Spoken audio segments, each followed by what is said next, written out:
All right, so welcome back to the channel. Thank you guys for joining me on this one. This is the shorter version of my trip to El Salvador. So starting with the flight, it was probably about 3 hours from Houston to El Salvador, which really didn't take that long because we downloaded a bunch of stuff on Netflix. Murder mysteries help the time fly like you would not believe. So we get there, we go through customs and all that, walk out the door, and there's a whole group of people out there waiting for their family and friends to walk out, but they had like a red carpet going through there. I felt like I was The Rock kind of walking out there. It was kind of nice. Our first full day there, I was told we are going to go for a hike. We're going to see 7 waterfalls. I thought, hey, that's pretty cool. So we take I want to say 1.5, 2 hour drive to this small little town where there was probably about as many homeless dogs as there were people.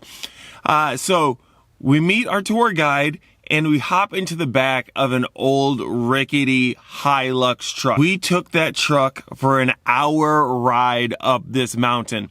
Had I had the F-150 with me, we would have probably bombed that thing in, I want to say, maybe 20 minutes. When we get to the end of the trail, it dead ends into just the woods. And they say, we're here, everybody out. Except they said it in Spanish. I should let you know, I don't speak Spanish either. So we hop out of the truck, and our tour guide just takes off into the woods. No trails, nothing. I'm asking what's going on. It was translated to me that the guide isn't going to cut down anything or make any paths unless it's something that's going to endanger us. So we walked straight into the woods. After a little bit of walking, we finally made it to the first waterfall. Luisa's brother decided, even though he's scared of heights, he was going to jump off of the cliff, which seemed pretty cool. I was crossing my fingers, hoping he would resurface, which he did, so that was good. We continued on our walk through the woods, a few waterfalls, and we stopped for lunch. So we're sitting underneath this tree, we're eating our fruit. I'm taking video inside the water of this pond. Then I hear the wife and her brother talking with the guide, and it gets kind of silent. I turn around and I look, and they're both looking at me. I'm like, what's going on? They said, well, the guide is telling us that there are 2 sections that we're going to be coming up on where we have to swim across. I don't swim. I can't remotely swim.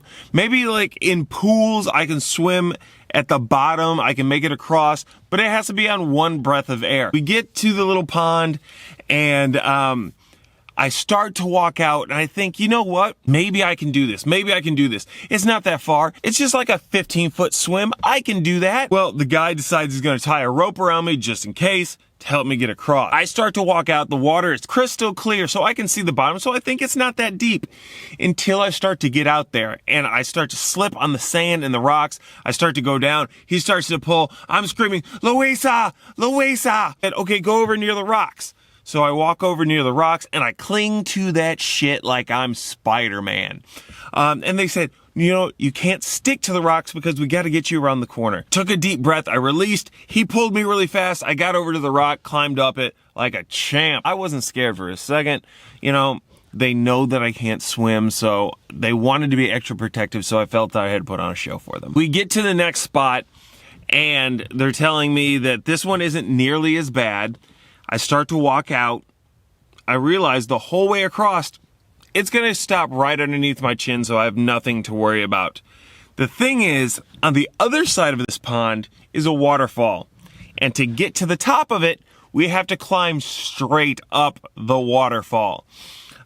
So I didn't record for myself. I recorded for Luisa and her brother, but it was pretty crazy. At one point in time, we actually had to step over into the waterfall. I had the water crashing down into my face, which I'll let you know, my grandpa told me once that you could drown in a teaspoon of water, and that has stuck with me my entire life. Everything is all fine and dandy until we come to another spot and we find out there is a third swim that we have to do. The guide tells us this one is deeper and longer than the other one. That's what she said. But there is another way around, but it includes a dangerous climb. I said, fuck it, I'm going for the dangerous climb. So Luisa and her brother went down the little river there, did their swim. I went up it wasn't that dangerous. There was maybe about that much room for you to walk on, and if you were to slip, you were going to fall to your death. But hey, there's worse things that could have happened. I could have drowned. But we made it through there. It was a really good experience. It was a lot of fun. I really, really did not want to do any more water events. But then the next day, we are going out onto the open ocean to look at whales. It's very early in the morning. Tide is up. Waves are coming crashing in. And I find out that we're going out on what appears to be an 18-foot fiberglass boat. We were out on this water for probably about an hour and a half, 2 hours, and did not see anything. Towards the end, as we're getting ready to come back in, start spotting dolphins, which everybody was super excited for. But here's what I'm going to say. To all you people out there in the world that are blind to the dangers that surround you, dolphins aren't as nice as you think they are. Let me wind it back for you. I went to SeaWorld with my family. We went by one of their little vision ponds, whatever you want to call it, where the dolphins will swim by and you get to touch them. I reached out, I touched the little dolphin, and then I saw it. The look of murder in this dolphin's eyes. The type of dolphin that's seen some shit. He swung around, bam! Caught my finger. So I have a little PTSD when it comes to dolphins. And these fuckers were all over the place, jumping and swimming around. Don't believe Flipper. He is dangerous. While we were out and about in El Salvador, I did see some things that were kind of cool. I fell in love with the vehicles there. There's so many vehicles there that we don't have it in America. The Hilux, they have the Ranger. After it was discontinued, we got to see some of those. They have these vans that are kind of like short-nosed vans. They're the kind that are going really crazy over in Japan now with all the customization. Those things were everywhere, and they were so sweet. I got to see Herbie the Love Bug there. There was also a Celica Supra there that was pretty cool, and you could tell that this thing had been raced, and people had had fun with this thing. It was pretty cool. Car game was on point. It did kind of look, though, with a lot of cars that the Fast and the Furious had just been released in that country, and people went wild with the customizations. Every AutoZone there had been sold out of every sticker they had. We went on a little excursion out to this resort that was near the coast, and it was beautiful. One thing that we did see was a bunch of little signs that looked like they had alligator on them. I asked what that meant. They told me, watch for alligators. Apparently, when the tide comes in, they gators do as well, and they're known to walk around. At one point in time, we decided we were going to go and see some monkeys. Our tour guide shows up. He is an older gentleman walking with a serious limp. So we start heading out into the woods. He says in the morning, sometimes this is where he's got to wait to watch the gators cross. Hey, the tour guide says he hasn't seen any gators in a while. It's probably what he said before he got that fucking limp. The old gentleman comes out, starts clapping his hands, and then you hear all this rustling in the trees above you. And it's like something out of Planet of the Apes. You look up and all these shadows are jumping above you, and they start zipping down through the trees, and they're right there in your face, taking your bananas and then zipping back up the trees.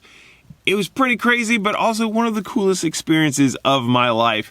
I got to meet a pretty little lass there by the name of Lolita. She was so sweet.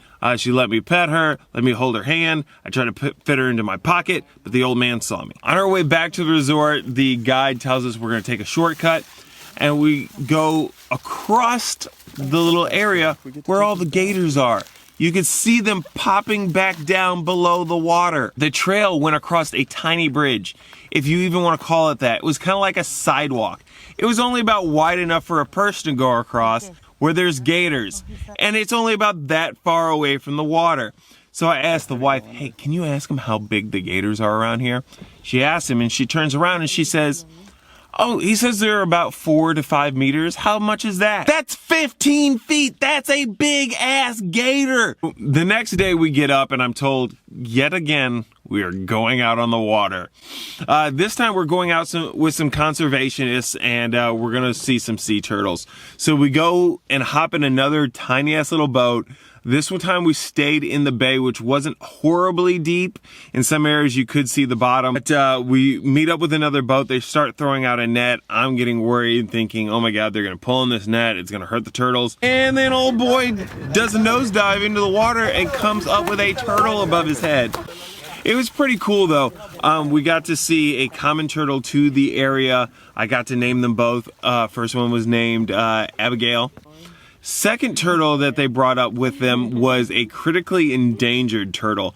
And in that area, they've only seen 3 of them in the last 5 years. So that was pretty neat. I ended up naming that one after my daughter. Final day there, we decided we were gonna hike up a volcano. It was about a 2-hour hike up. Once we got to the top, it was kind of neat. You could see everything for miles around. There was actually a pond in the bottom of this crater, but it was bubbling and there was a sulfur smell there. I can't smell probably about 95% of things, but everybody said it smelled like rotten eggs. But that's the short version of my trip to El Salvador. I hope you guys enjoyed this verbal rendition of what happened. We are back to regular videos. This weekend we are going to start taking apart the Mustang RTR engine so we can see what happened to it. Drew's going to be here for that one.